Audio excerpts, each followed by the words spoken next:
Nobody warned me about the emotional dip that happens after you move abroad. When you first arrive, everything feels new. You're paying attention to everything. You're energized. You feel like you made a good decision.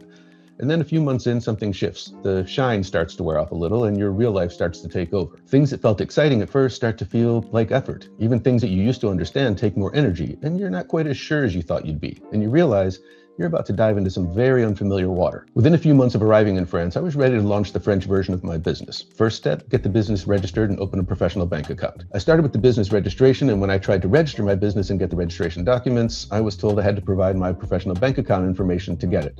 Okay, so when I tried to get the professional bank account, they told me I needed the business registration to do it, which I could not get without the professional bank account. And there were many of those vicious cycle moments in the process of setting up my business here. And I remember one afternoon walking home thinking, this stuff isn't hard in a grand, obvious way. It's just hard, like a dull, steady pain. And that's the part no one really talks about, because it doesn't feel like failure. It just feels like struggle.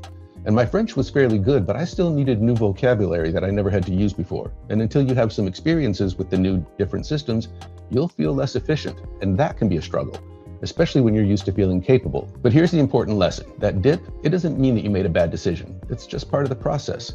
It's the period where you stop experiencing this new place and you start building your life inside it. And if you stay with it, if you refuse to give up, things begin to shift again.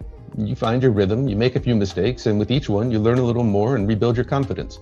And then it starts to feel normal again. So if you hit that phase, don't panic. It's not the end of the story. You've squarely landed in the middle. If this is helpful and you're seriously considering the move, please subscribe and I'll keep sharing the realistic side of this journey. And if you're really considering the move here, I'm hosting free webinars for people who are serious about moving to France. And if you're earlier in the process or you just want to DIY it, I also created a detailed guide with all of the information and tools you need to get your project rolling. Links to both are in the description. And whether you plan to move this year or 3 years from now, if you're serious, we should talk.